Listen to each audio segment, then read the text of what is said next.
Bingung dia mau naik, bagaimana? Cari sensasi, bagaimana supaya dia bisa mendapatkan ini lagi. Terus, oh iya kalau di Islam ini banyak nih donasi masuk nih begini. Itu yang dicari. Perihal masalah murtad lagi gampang lah, kayak gitu. Makanya saya nggak ada euforia yang namanya, apalagi yang mualaf di TikTok. Ya, saya nggak ada euforianya. Maaf. Mendingan lebih baik di masjid kasih tauin gue mualaf. Atau apa namanya mau direkam segala macam, mau dilakukan segala macam di masjid langsung. Live kan. Nggak di TikTok di sini asyhadu alla ilaha illallah, nggak terlalu menggampangkan dan kayaknya kurang pas lah kalau menurut saya. Karena ada satu cuma kayak gimmick gitu. Ini ada satu yang bahkan dua. Ini namanya David. David itu disadarkan di TikTok. Gara-gara ekonomi murtad lagi dia. Jam 8 itu paling santer jam 9 saya sudah bangun. Betul. Saya buka Qomal, tidak ada apologet yang bangun. Atau mereka sibuk. Mungkin mereka butuh ini. Betul. Kayaknya butuh ini. Karena begitu saya buka Qomal pagi-pagi, saya cari, mana ini Qomal? Ya sering, sekarang ini kok nggak ada yang buka. Oh, siap bang. Tadi pagi, kemarin begitu terus. Jadi gimana mau dakwah kita ini bagus? Sementara saya mau solo, jaringan nggak bagus. Gitu. Kita kalah sama Pak Bom. Nggak ada yang seperti Pak Bom. Bisa 12 jam, 13 jam sendirian. Iya, betul. Jadi ya teman-teman apologet. Dan bukan juga hanya apologet, Dinda. Siapapun, netizen kan juga ikut begadang. Mereka juga ikut tepuk tangan. Mereka juga ikut ribut, tertawa. Maka mereka butuh ini. Suplai nutrisi untuk menjaga kesehatan. Ini ada madu dan murah. Saya agaknya kaget. Berapa harganya? 40.000. 40.000. Sebanyak ini, Masya Allah. Allahu Akbar. Kenapa murah, teman-teman? Karena beliau langsung connect dengan sumber, dengan penghasil madunya. Bukan melalui banyak tangga-tangga, tapi langsung di tempatnya. Jadi murah. Jadi teman-teman netizen, silakan pesan madu ini di saudara kita. Di link deskripsi sudah ada juga. Ada di deskripsi ya, sehingga ya kita nonton itu bisa kuat. Percuma juga untuk nanti tidak masuk juga ilmunya kalau gitu. Assalamualaikum warahmatullahi wabarakatuh. Berjumpa lagi dengan Jadid HMC Reaction ya, channel yang akan mereaksi segala tipu daya para polikardus penghujat penista agama Islam. Di kesempatan kali ini saya mau sampaikan dulu ya, saya cukup terkejut dari kemarin teman-teman ada beberapa orang ya, ada beberapa sahabat-sahabat kita yang WA kepada saya menanyakan apa benar David itu sudah murtad teman-teman. Saya sampai perasaan saya lagi chatting sama dia mengenai malam tahun baru. Di saat saya lagi bahas sama David malam tahun baru, tiba-tiba ada beberapa netizen nanya, apa benar David murtad? Terus saya bilang, dari mana kalian ngomong seperti itu? Dan sekali lagi teman-teman ya, bukan satu orang yang ngomong. Jadi kurang lebih ada 4 netizen, teman-teman kita, yang WA kepada saya dengan waktu yang kurang lebih berdekatan. Jadi misalnya yang satu WA sekarang, tiba-tiba berapa jam kemudian ada lagi yang WA. Sehingga saya penasaran, ini dari mana nih informasi ini? Saya tanya, ini benaran Davidnya yang ngomong dia murtad atau apa gitu? Bahkan saya nanya kepada David teman-teman ya. Saya nanya kepada David, apa benar dia murtad teman-teman ya? Soalnya ada yang nanya kepada saya gitu. Ya, si Davidnya juga kebingungan. Ya. Davidnya juga kebingungan karena banyak yang bilang dia murtad gitu. Ya, terus setelah itu kita teleponan teman-teman ya. Ya, salah satu yang ngechat tuh seperti ini teman-teman ya. Assalamualaikum Ko Julius, mau tanya apakah benar Ko David dalam kurung mualaf yang jualan kue itu murtad karena saya dapat info dari podcastnya Mualaf Prince. Ya, ini saya teruskan pesan dari salah satu netizen. Ya, dan saya nanya gitu, oh ternyata infonya dari Mualaf Prince gitu kan. Artinya dari Andre gitu. Terus podcast yang mana yang dimaksud oleh mereka? Ya, saya tanyakan gitu. Karena menurut David ya nggak ada gitu kan. David bilang, murtad dari mana gitu. Ini membingungkan sekali. Dan ya setelah ditelusuri teman-teman, ternyata saat si Andre Ya, Bang Andre sedang ada di tempatnya Nandar, di komal TikToknya Nandar, lagi ngobrol-ngobrol, tiba-tiba bahas tentang seorang mualaf yang namanya David yang memilih murtad. Oke? Ya, ini yang teman-teman harus tahu. Sekaligus ini menjawab teman-teman yang pada nanya-nanya juga ya. Karena sekali lagi, saya rasa banyak yang penasaran, sebenarnya siapa sih yang sedang dibahas oleh Bang Andre gitu kan? Nah, karena kalau David bilang, murtad dari mana, Wah Kakak? Podcast mana? Coba kasih linknya. Ya, terus saya udah lagi nanya juga gitu. Nih, oke? Coba di mana linknya? Terus kita teleponan, kita bahas-bahas, dan sebagainya. Oke, terus sebenarnya ini cukup menarik teman-teman ya. Karena apa yang disampaikan sama Andre, saya rasa ini penting untuk kalian dengar. Dan ada beberapa hal yang mau saya sampaikan juga. Dan mungkin harus ya teman-teman ketahui, para penonton ketahui tentang kondisi bagaimana sih mualaf dan murtadin di dunia medsos ini. Kan begitu. Apalagi kemarin ada pernyataan ya, ataupun ada omongan dari Rudy Iskariot yang mengatakan seandainya dia mualaf bagaimana. Nah, sebenarnya dia lagi ngecek ombak. Karena kita tahu bahwa Rudy Iskariot ini mulai tidak didukung oleh para donaturnya. Jadi selama ini kan dia hidup dari hasil donasi. Sehingga kalau nggak ada donatur, otomatis nggak makan anak istrinya. Kalau hanya mengandalkan YouTube, mungkin cuma bisa untuk bayar listrik, air, dan biaya-biaya rumah dia. Apalagi gereja dia kan gereja baru, belum menghasilkan uang yang banyak. Masih dalam tahap perintisan kalau gereja yang dia bangun. Nanti kalau sudah besar, itu akan jadi mesin uang. Tapi untuk saat ini belum. Apalagi Rudy Iskariot kan biaya hidupnya termasuk tinggi. Ya, selama ini kan dia menyesuaikan dengan donasi yang masuk. Misalnya setiap bulan dia dapat donasi 30 juta. Maka biaya hidup dia mengikuti donasi tersebut. Begitu 30 juta itu hilang, kebingungan lah dia saat ini. Kebingungan teman-teman. Dan kita tahu, ujung-ujungnya agamalah yang dia jual, agamalah yang dia permainkan. Karena memang karakternya seperti itu. Kalau kita bicara Rudy Iskariot, itulah dia bikin gimmick-gimmick mengatakan pingin mualaf. Jadi dia lagi ngecek nih, kira-kira bagaimana tanggapan dari Muslim. Begitu juga bagaimana tanggapan dari orang-orang Kristen dan donaturnya. Jadi harapan dia kan dari Muslim ada yang ngerayu.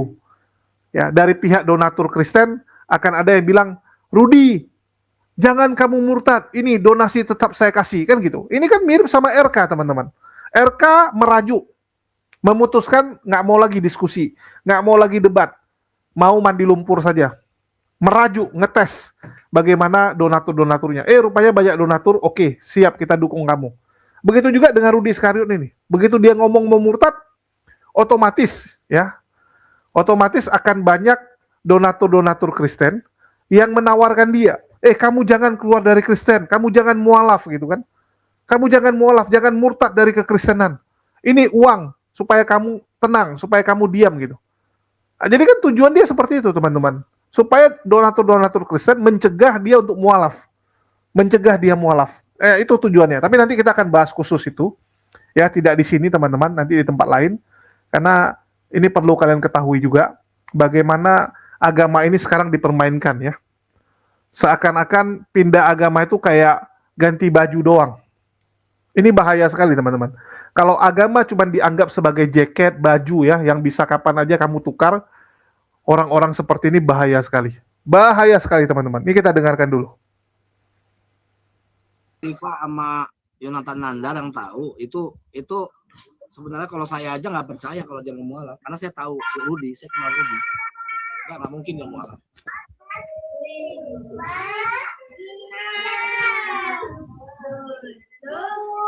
Iya, tapi Oten memang selalu begini aja dikata-katain mualaf. Iya, enggak, karena gini, Rudy pernah ngomong kayak begini.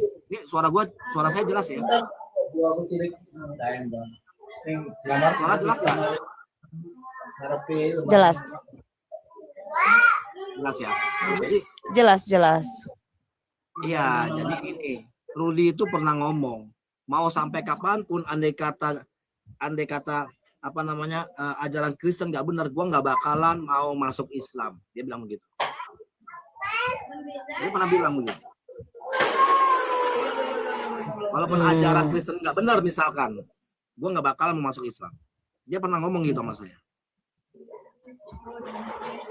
Jadi apa namanya, tiba-tiba dia masuk Islam karena saya ngelihat dia itu lagi down, lagi banyak orang-orang yang ninggalin dia.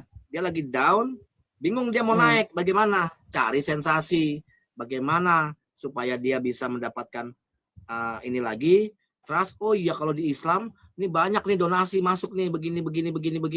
Itu yang dicari. Perihal masalah murtad lagi gampang lah, kayak gitu. Makanya saya nggak ada euforia yang namanya, apalagi yang mualaf di TikTok. Ya, saya nggak ada euforianya. Maaf. Mendingan lebih baik di masjid kasih tauin gue mualaf. Atau apa namanya, mau direkam segala macam, mau diiniin, dilakukan segala macam di masjid langsung. Live kan. Nggak di TikTok di sini asyhadu alla ilaha illallah, nggak terlalu terlalu menggampangkan dan kayaknya kurang pas lah kalau menurut saya. Karena ada satu Cuma ini kayak gimmick gitu. Ini ada satu yang bahkan dua. Ini namanya David. David itu disadarkan di TikTok. Gara-gara ekonomi murtad lagi dia. Murtad lagi. Ya, terus ada satu lagi ya. Dari TikTok. Habis mualaf, dia karena nggak ada yang bimbing, diemin segala macam, nggak ada yang bimbing, begini hancur, akhirnya kembali lagi ke Kristen. Demian juga, ya kan? Karena punya nyari sensasi aja kalau di TikTok. Ya, saya bukan seuzon, tapi itu ada beberapa terjadi ya kayak begitu. Mau apa?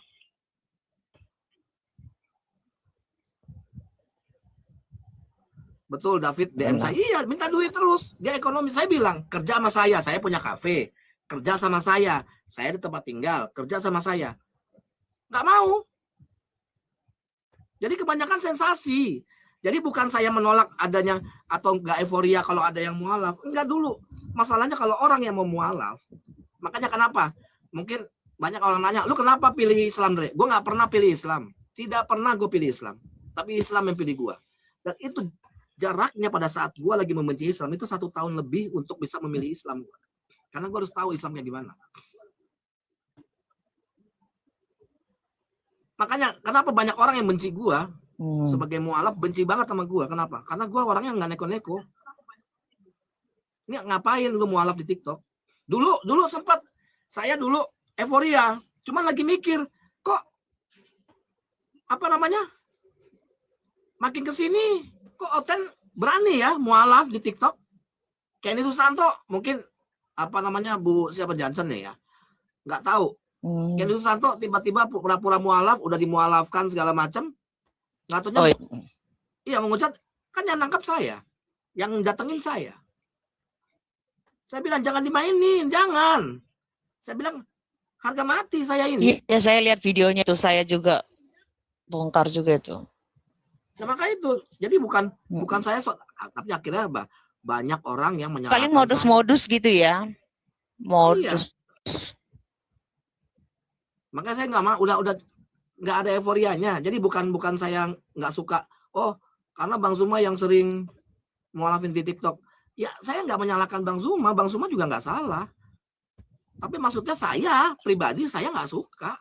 Saya nggak ada euforianya untuk mualaf di TikTok, nggak ada euforianya. Bahkan terjadi 3-4 orang murtad dan banyak yang hanya pura-pura, banyak.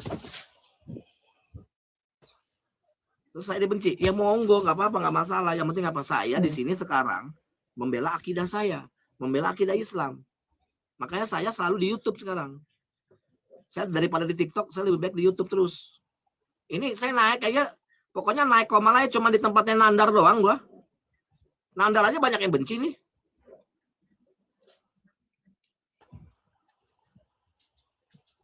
Iya, tadi dari Riva kaget juga saya dikatain dia ini munafik, kafir.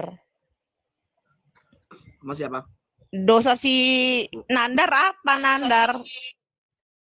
Di Islam. Ya.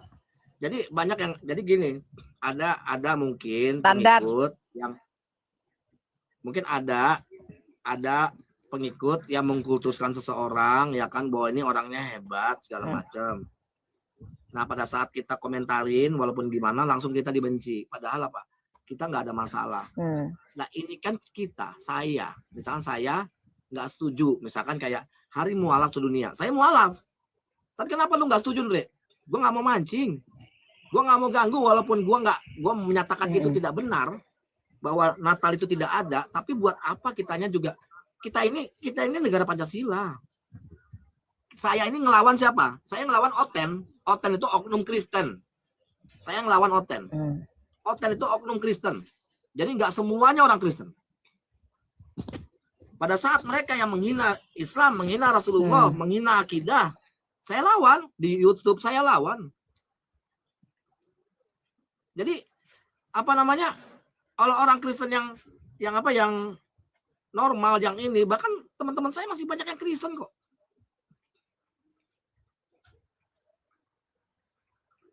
Artinya orang yang memang khusus orang Kristen yang menghujat gitulah ya. Iya, kalau yang mau. Baik, benar sama kita. Nah, sekarang begini Bu, kita di negara apa nih? Negara Pancasila, ya kan? Ketuhanan yang Maha Esa, keadilan yang adil dan beradab, ya kan? Apa namanya? Kita tuh adil, kita punya adab. Kemanusiaan yang adil dan beradab. Kita punya adab. Persatuan Indonesia. Nah, maksud saya begini. Terus kita ini adalah negara pluralisme. Ya. Nah, pluralisme. Negara apa? Ya kan? Ada 5 agama. Wah, Anda lebih parah katanya bukan malam Natal. Lo jelas, gue bikin acara nanti dipikirkan Natalan. Makanya gue bilang bikin acara bukan malam Natal, karena itu itu kebanyakan mualaf semua. Salah nggak kalau misalnya tanggal 24 saya bikin acara bukan malam Natal, Bu? Enggak kan? Karena saya lagi bikin acara memang bukan malam Natal, takutnya pas malam Natal dibilangnya ini acara malam Natal, nanti gituin. Makanya saya nggak mau. Saya bikin acaranya bukan malam Natal, kok disalahin? Giliran hari mualaf sedunia segala macam. Ayo. Gitu. Jadi ada orang, apalagi debater yang pengen mualaf, itu jangan dipercaya dulu. Tunggu dulu, kayak gimana? Tanya dulu, unsurnya apa segala macam. Bikin perjanjian segala macam. Kalau perlu, lu ke masjid, ini masih di live-in, lu ke masjid, datang langsung ke masjid, apa namanya, syahadat di situ, kita live-kan sekalian. Nggak apa-apa kayak gitu. Monggo. Kayak gitu loh. Jadi saya nggak percaya harus mau mualaf, nggak percaya saya.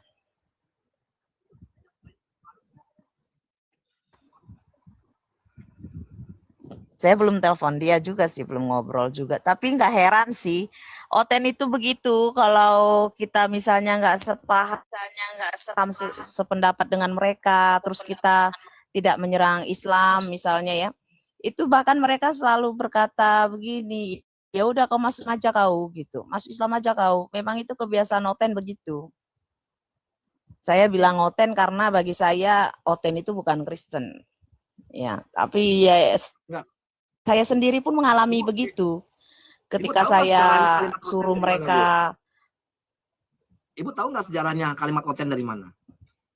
Itu si Julius. Terus waktu itu setahu saya si Julius sih yang memberi gelar-gelar itu, nama-nama kayak gitu. Julius waktu itu di StreamYard sama saya. Julius itu sama saya di StreamYard. Waktu di StreamYard. Nah, ngomong masalah Oten gitu kan. Oten itu maksudnya Julius itu juga oknum Kristen. Jadi oknum Kristen, mereka yang menghujat Islam, ya kan, ini segala macam. Karena keluarganya Julius pun, keluarga saya pun masih ada yang Kristen ya. Kita nggak, kalau mereka nggak tahu ya kita nggak ini. Jadi oknumnya mereka yang di TikTok ini, Kristen di TikTok ini yang ngetik-ngetik ini segala macam, oknum. Kenapa? Ya karena dia dengan terang-terangan menjelek-jelekan agama Islam. Tapi mereka menuduh kita menjelek-jelekan agama Kristen. Coba di mana letaknya Uni Riva, Nandar, saya, siapapun itu menghinai Kristen, di mana ya? Yang mana? kalau yang tertulis yang ada di Bible, ya, itu bukan penghinaan. Kayak saya bilang, Yesus belajar Iqra ya tadi. Itu ada di Ibrani 5 ayat 12 terjemahan lama. Sama di Galatia 4 ayat 3 terjemahan lama. Coba. Ada alif bata. Maksudnya apa? Kan begitu. Oh, lu menghina, Andre. Bukan menghina, sesuai dengan tertulis kok. Iya, itu kalau terjemah. Nah, jadi apa namanya, kalau kita sesuatu Ya yang kalau kita bagi baca, saya oten itu, ya saya tahu sih. jadi nggak ada yang namanya kita menghina di mana menghinanya. Beda yang mereka. Yang ngebom Bali siapa? Oknum Islam. Mau ngomong apa? Gue katakan itu oknum Islam. Bukan Islamnya, itu Muslimnya. Betul nggak, Bu? Terus apakah lu menyamaratakan semua orang Islam Ya. begitu? Enggak.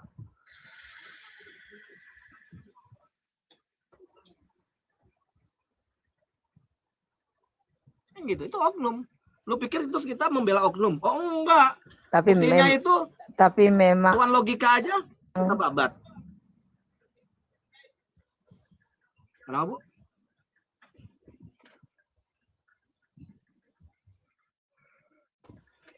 iya, tapi memang oten itu ya emang begitu. Kalau Julius mengatakan oten oknum Kristen, tapi bagi saya oten, ya saya menyebut oten itu bagi orang yang ngaku Kristen tapi tidak melakukan seperti seharusnya Kristen gitu.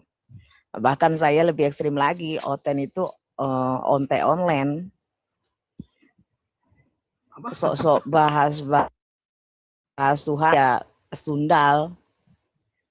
Makanya saya dikenal itu, saya nge-branding diri saya ya saya Pastor Sarah, musuh lontai gereja. Itu. Ya, seperti itulah. Dan saya salah satu orang yang seperti Pak Andre juga, saya tidak menjadi bagian orang itu yang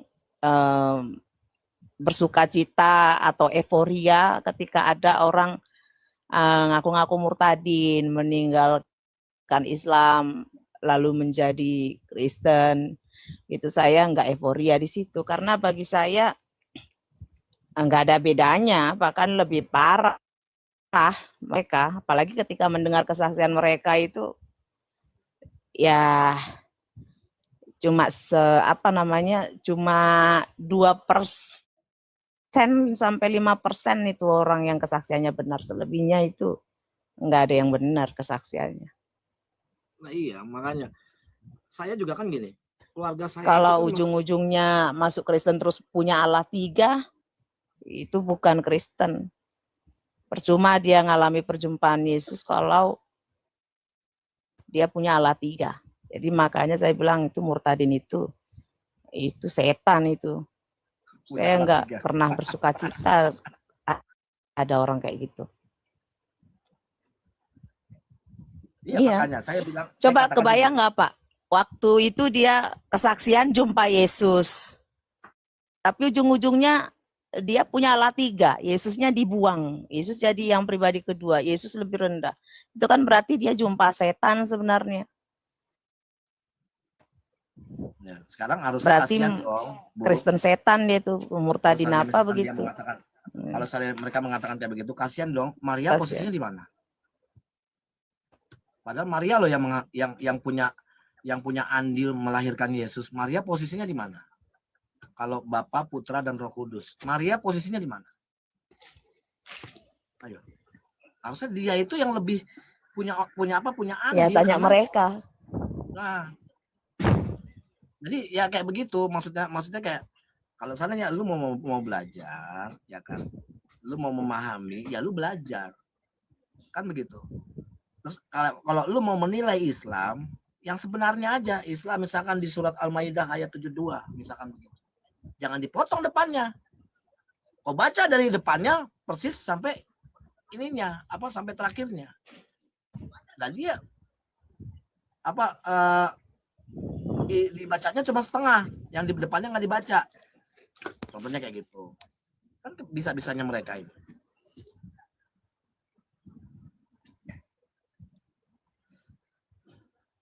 Tapi teringatnya emang kalimatnya Rudi Yohanes seperti apa? Kok sampai bilang dia mualaf, ada statement dari mulutnya atau Nggak tahu, nandar nih. atau netizen yang menafsirkan? Nggak tahu, nandar sama si Uniriva. Nandar.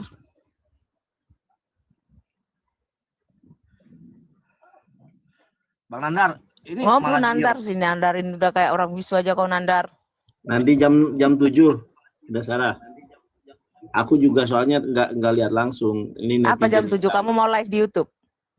udah jam 7 nanti sama si Rudinya. Bang Nandar, Oh, Bang. di gua ada Komalmu ini, di Komalmu. Iya. Nah, lagi gua nih kenapa di tempat Nandar? Enggak, gua turunin Nandar. Sebentar. Gua coba Iya, ngasih kenapa tauin. Pak Andre? Habis ngerokok ya? Iya. Bentar, gua turun bentar. Gua coba ngasih tauin. Bang, di YouTube Ya. itu lagi bagus. Di YouTube lagi bagus.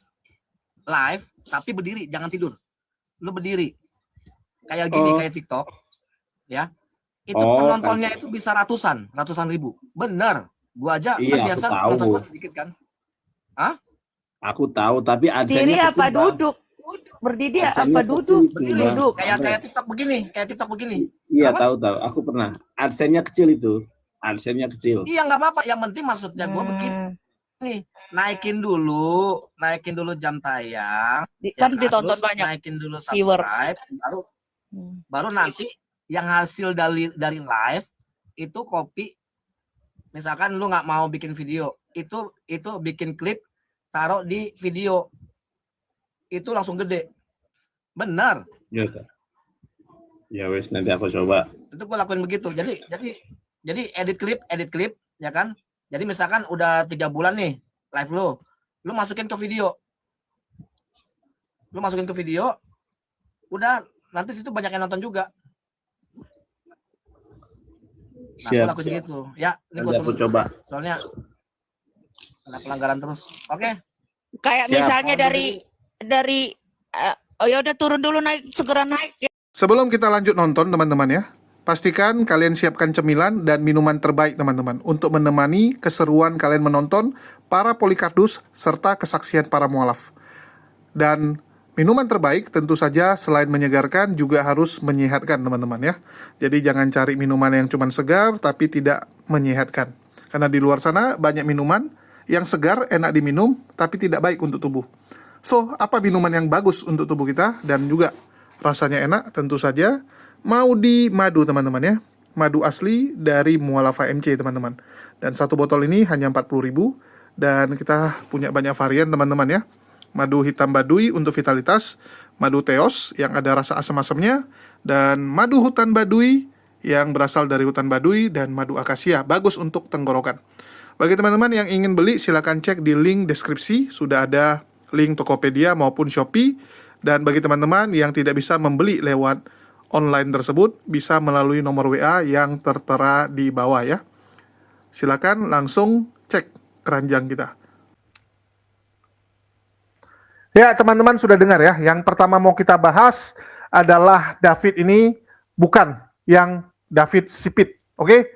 Jadi memang ada seorang mualaf yang bernama David teman-teman. Waktu itu kalau tidak salah yang syahadatkan Bang Zuma. Ya, domisilinya kalau tidak salah Tangerang itu, orang Tangerang ya. Karena waktu itu saya tahu David ini dia lagi butuh kerja, butuh makan dan sebagainya. Terus waktu itu Andre, ya Bang Andre Mualaf Prince naik ke Komal dan dia menawarkan kepada si David ini untuk datang ke tempat dia, ya ke kafenya dia supaya bisalah diurusin makan, ya kerja dan sebagainya. Nah, terus si David ini ke tempat si Andre, ya ke tempat Bang Andre, dan saya tahu karena Bang Andre ini ada ngepost fotonya, ya ada post fotonya kalau si David ini sudah di tempat dia, bla bla bla gitu kan. Oke, Dari situ kita nggak tahu lagi gitu kabarnya seperti apa. Karena jujur saya juga nggak ada nomornya gitu. Ya, saya nggak ada nomor mualaf David ini. Ya, jadi yang berhubungan dengan dia selama ini adalah Bang Andre, dan ternyata dari Bang Andre ngomongnya sudah murtad. Sekali lagi ya, kita dengarnya dari Bang Andre dan kita belum cross check ke orangnya karena kita nggak ada nomornya, keterbatasan bla bla bla dan ya bla bla bla lah teman-teman ya. Karena jujur mualaf-mualaf yang ada di TikTok seperti yang Bang Andre bilang, ini agak jujur saya harus katakan agak kacau balau. Agak kacau balau teman-teman. Ini kita jujur-jujuran aja ya. Ini menurut pendapat saya, terserah kalian setuju atau tidak. Saya sendiri kurang setuju kalau orang cuma syahadat di TikTok doang. Kalau bisa selain di TikTok nanti dia syahadat lagi di masjid. Oke, jadi syahadat di TikTok itu supaya menggugurkannya saja, menggugurkan iman lamanya saja. Oke, supaya dia sah jadi Islam. Tapi nanti formalitas yang resminya lebih bagus kalau di masjid. Jadi supaya masuk Islam dulu aja gitu. Oke, syahadat di TikTok nggak apa-apa. Tapi nanti harus syahadat lagi di masjid. Jangan cuman syahadat di TikTok. Karena sering kejadian teman-teman, ini kita buka-bukaan ya. Mualaf-mualaf yang ada di TikTok itu nggak jelas. Saya katakan di sini yang nggak jelas. Kita ambil contoh gini lah. Kalian kenal berapa sih mualaf yang ada di TikTok? Setiap hari mungkin kalian dengar ya, ada yang syahadat, 2 hari sekali, 3 hari sekali ada yang syahadat. Terus orangnya mana sekarang? Yang jadi pertanyaan, orangnya mana? Ada beberapa kali kejadian teman-teman, setelah dia mualaf, terus dia cerita bahwa dia butuh biaya karena begini, karena begitu, untuk usaha, ya, butuh usaha, butuh ini, butuh itu. Netizen yang baik, seperti biasa umat muslim itu sangat baik hatinya untuk para mualaf. Terus terkumpullah dana untuk si kawan ini, ya, kawan mualaf ini. Dan kalian tahu, waktu uangnya diserahkan kepada dia, ya, bantuannya diserahkan kepada dia, kita dapat keterangan dari tetangganya, ya, jadi uangnya itu disalurkan oleh teman-teman kita yang istilahnya dekat lah sama dia. Misalnya di Bandung, oke, kita nanti ada orang di Bandung, dia yang salurkan. Ya, misalnya di Medan, Bang Faruk yang pergi salurkan dan sebagainya gitu kan. Ketahuan teman-teman bahwa ternyata orang ini nggak benar. Ada yang pemakai, ya, ini tetangganya ngomong. Tetangganya bilang, wah, dia pemakai itu gitu kan. Bahkan ada tetangganya yang bilang, loh, kenapa itu bang? Dia udah mualaf gitu kan, diceritain kalau dia udah mualaf. Masa gitu? Kemarin Jumatan nggak ikut. Minggu lalu Jumatan juga nggak ikut. Dan nggak pernah ngomong juga sama tetangganya kalau dia udah mualaf. Kalau benar-benar orang yang menjemput hidayah teman-teman, ya, orang yang benar-benar jemput hidayah, mungkin keluarganya nggak tahu, tapi minimal ya dia pergi Jumatan teman-teman. Saya dulu habis mualaf, ya saya pergi masjid teman-teman. Keluarga saya nggak tahu saya pergi masjid karena kan lagi siang gitu. Saya pergi masjid sampai orang masjid juga bingung awal-awal gitu. Oke, jadi kalau dia mualaf tapi nggak ada semangatnya itu kan lucu gitu. Biasanya iman orang itu paling kuat itu waktu dia baru mualaf, baru bersyahadat. Itu lagi rajin-rajinnya teman-teman. Saya waktu habis syahadat, ya, beberapa bulan itu sholat saya nggak pernah putus teman-teman, bahkan nggak telat gitu, ya, nggak ada bolong. Bayangkan, sholat nggak ada bolong dan nggak telat, azan langsung sholat, udah kayak orang salaf saya teman-teman, ya, udah kayak orang salaf karena saya pikir dulu azan sholat gitu. Baru terakhir saya lihat, teman-teman pada molor-molor gitu kan, rupanya boleh molor. Saya baru tahu boleh molor tuh setelah beberapa bulan, gara-gara nongkrong sama teman-teman. Ya, teman-teman yang dari dunia diskusi juga gitu. Oke? Biasanya semangat itu di awal-awal. Jadi kalau yang ini, case-case ini, mohon maaf ya. Dan saya dapati juga dulu ya, saat saya buka Komal, misalnya dibilang sama Akang, Bang Jul, ini ada yang mau mualaf gitu kan. Ya, kita syahadat ya. Ya sudah gitu. Kalau saya sih oke-oke saja. Toh yang syahadatin bukan saya kan. Saya lagi di Komal, ya sudah diam-diam saja gitu kan. Yang mau bersyahadat, bayangkan teman-teman, sambil tiduran, ada yang nggak pakai baju gitu kan, disuruh pakai baju dulu gitu. Coba kalian pikir teman-teman, pakai baju pun harus disuruh, oke? Pakai baju harus disuruh bangun dulu, jangan sambil tiduran. Otaknya di mana gitu? Orang yang mau jemput hidayah harusnya dia yang antusias, harusnya dia yang semangat, bukan kita yang semangat, harusnya dia yang semangat gitu, harusnya dia yang usaha. Betul nggak? dengan cara dia sambil tiduran, nggak pakai baju, padahal dia tahu ini mau satu ritual yang sangat penting gitu. Artinya kan dia sendiri memang nggak niat. Betul nggak? Halo, coba kalian pikir. Seandainya, seandainya kalian niat pingin masuk ke agama itu, pasti kalian kan carilah pakaian terbaik, mandi dulu ya. Pastikan kalian siap rapi gitu. Ini nggak sambil tiduran lah, sambil nggak pakai baju lah. Apa ini teman-teman? Dan jujur ya, yang ngerusak ini apa? Yang ngerusak ini gara-gara omongan ke omongan, bahwa kalau syahadat gampang dapat uang. Jadi kita fair-fairan aja. Begitu mau syahadat, koin masuk blang blang blang blang. Netizen nanya, nomor rekening berapa gitu kan? Banyak netizen DM ya teman-teman. Ini biar kalian tahu. Selain koin yang didapatkan, banyak juga yang DM nanyakin nomor rekening. Sehingga oten-oten ini, karena kan yang mualaf ini oten nih. Banyak kan dari kalangan oten. Dia akan cerita ke temannya, lu mau duit nggak? Mau duit? Itu, masuk ke Komal itu. Nanti bilang aja mau syahadat. Senang mereka itu. Nanti banyak tuh uang yang masuk. Jadinya kita yang dipermainkan, teman-teman. Ini bahaya sekali. Sebenarnya, ini malas saya buka. Tapi harus saya sampaikan, teman-teman. Kita yang mendidik mereka nggak benar. Jadi ibaratnya kayak gini, teman-teman. Ada pengemis, oke? Kita kasih 500.000, 300.000. Bahkan pengemis ini, kalian pikir akan berubah? Enggak, teman-teman. Dia akan ajak temannya untuk ngemis di tempat ini. Karena dia bilang, di sini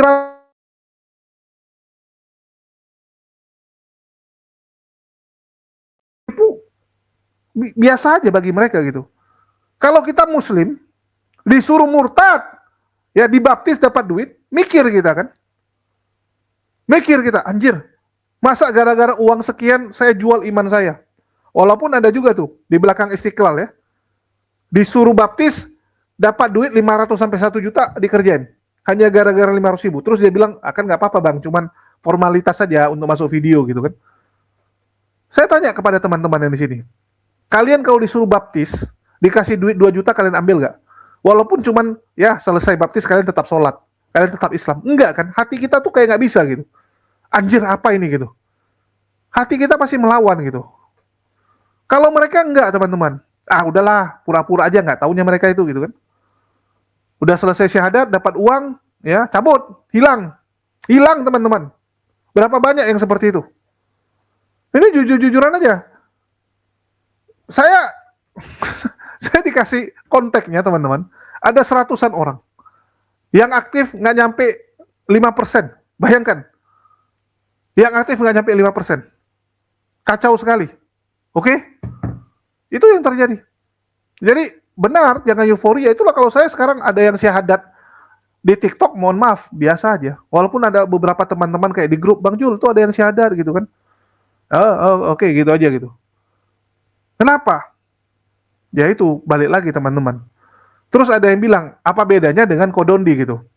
Ini kita buka-bukaan di sini ya, saya bukan memuji Kodondi atau apa gitu. Mualaf di tempat Kodondi, itu mualaf bermodal. Mualaf bermodal teman-teman. Dia capek-capek datang ke tempat Kodondi yang jauh loh. Tempat Kodondi itu bukan dekat, jauh. Ini Jakarta coy.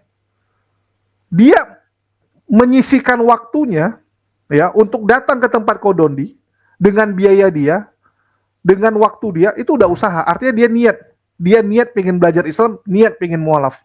Itu pun ada beberapa kecolongan. Kayak Rudi Hartono kemarin, kecolongan. Ya, ada lagi si Ray kemarin kan, mualaf Mokondo. Ya mualaf Mokondo itu kecolongan gitu kan. Itu aja masih kecolongan. Padahal dia pakai usaha. Apalagi yang cuman modal ya live TikTok gitu kan. Masuk ke TikTok, udah open cam bentar, tap dapat duit. Aduh. Sekali lagi teman-teman. Yang membuat ini kacau kenapa? Ya ini, kita nawarin. Bang, nomor rekening. Kita bantu, kita support gitu. Jangan terlalu euforia. Ya, jangan terlalu euforia. Dan sekali lagi, Bang Zuma ya nggak salah juga, betul gitu. Karena Bang Zuma kan ada orang mau syahadat. Ya sudah gitu, disyahadatin gitu. Kan nggak mungkin kita bilang, kita tolak nih, nggak boleh syahadat gitu kan. Nggak boleh, nggak bisa teman-teman. Kalau di beberapa mualaf center, saya lihat ya, lu mau syahadat, oke langsung disyahadatin. Karena takut umur kita nggak ada yang tahu. Tapi sertifikat mualaf nyusul. sertifikat mualaf nyusul. Tunggu benar-benar ya sudah dites, sudah bisa sholat, ya sudah ngerti dasar-dasar tauhid, baru boleh. Kalau enggak bahaya, dilepas gitu aja. Dan sekali lagi, kita sarankan juga yang setelah syahadat itu memang harus ya syahadat lagi di masjid. Kalau bisa ya dibawa ke masjid gitu kan. Minimal orang lingkungannya tahu. Jadi kalau dia main-main digebukin dia sama warganya. Betul nggak? Contoh nih, dia syahadat di online, tapi warga sekitar lingkungannya nggak tahu. Ini kan bahaya. Tapi kalau lingkungannya sekitarnya tahu, dia pasti mikir 2 kali kalau mau nipu kan. Misalnya contoh niat dia mau menipu nih, niat dia mau menipu umat muslim. Dia kan mikir juga nih kalau warga saya tahu, lingkungan saya tahu kalau saya bersyahadat, ya kalau saya cuma nipu bisa bonyok saya. Nah, mending nggak usah lah. Orang masih mikir jadinya. Seperti itu teman-teman ya. Terus ya ini banyak kejadian teman-teman. Ada juga yang memang niat aslinya mualaf bagus ya.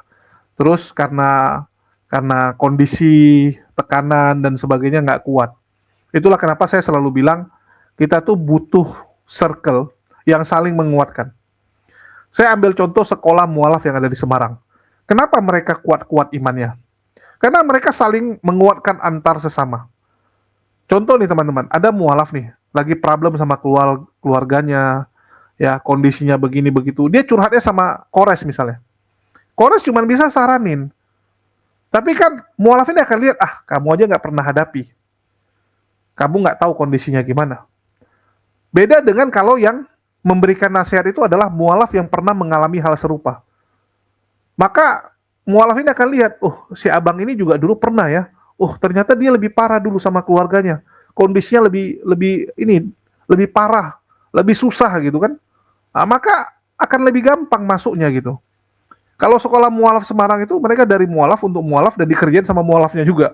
Hebat. Itulah kenapa saya pengen sekali gitu. Pengen sekali mengadopsi apa yang ada di Semarang itu untuk dibawa ke Jabodetabek. Karena konsepnya bagus. Cuman paling problemnya di Jabodetabek itu terlalu luas. Paling nanti per daerah gitu kan. Bogor sendiri, Jakarta Barat sendiri gitu. Karena kalau semua digabung, ya bengek juga mereka. On the way-nya kejauhan. Karena memang Jabodetabek terlalu luas. Ya, jadi ya masalah ini sekali lagi ya setiap orang punya pandangan dan ya kalian yang nilai sendiri teman-teman. Kalau si Rudi Walabu udahlah nggak mungkin dia mualaf itu teman-teman, nggak mungkin. Kecuali teman-teman di Islam banyak yang ngasih dia duit, ya banyak yang ngasih dia duit, sedangkan di Kristen udah nggak ada lagi, mungkin. Ya, kalau itu mungkin. Ya, tetapi kan umat Muslim juga nggak seperti itu, beda dengan Kristen teman-teman. Kita lihat Raji ya, begitu murtad, berapa duit yang dia dapat? Ratusan juta. Padahal cuma kelas Raji loh. Karena saking pengennya mereka tuh ada apologet, ataupun ada orang yang pernah dalam diskusi lintas iman ini, yang masuk ke agama mereka. Karena nggak pernah kan? Selama ini hasil debat, pernah nggak ada apologet Islam yang masuk Kristen? Nggak ada. Jadi Raji pun udahlah jadilah gitu kan, daripada nggak ada. Itu mereka teman-teman. Ya, ini cukup disayangkan. Aduh, tapi bagaimana lagi ya teman-teman? Kalau kita lihat ya inilah yang terjadi dinamikanya. Ya sekali lagi kalau kalian nanya pendapat saya sih lebih sukanya itu dari awal kita interview mualafnya kita lihat gitu. Niatnya seperti apa, antusiasnya seperti apa gitu kan. Karena banyak sekarang orang pemain sandiwara teman-teman. Saya mau mualaf, tapi saya begini. Saya sudah mualaf ya. Alhamdulillah gitu kan. Lebay-lebay gitu kan. Tiba-tiba begitu dapat bantuan hilang orangnya. Astagfirullah. Ya, itulah dinamika. Tapi ya mungkin teman-teman karena bukan bidangnya ya, nggak pernah lihat di dalam ya, mungkin nggak tahu. Banyak kejadian teman-teman. Bahkan si Demian De Kucluk aja, bayangkan ya, dia itu kan murtad setelah setengah tahun mualaf. Ya sempat setengah tahun gitu. Yang pertama nggak ada yang bimbing dia selama di dalam Islam. Oke, udah mualaf terus nggak ada yang bimbing. Bahkan sunat aja belum sampai sekarang teman-teman. Demian itu nggak ada yang ngurusin sunatnya, nggak ada yang ngurusin teman-teman. Ya nggak ada yang bantuin dia. Ya serba salah lah, mau gimana lagi. Oke, mungkin itu aja yang bisa saya sampaikan di sini. Makasih buat teman-teman semua yang udah nyimak, udah mendukung channel ini selalu. Ya, makasih buat semuanya. Di akhir kata saya ucapkan wassalamualaikum warahmatullahi wabarakatuh. Sampai jumpa di konten-konten kita berikutnya.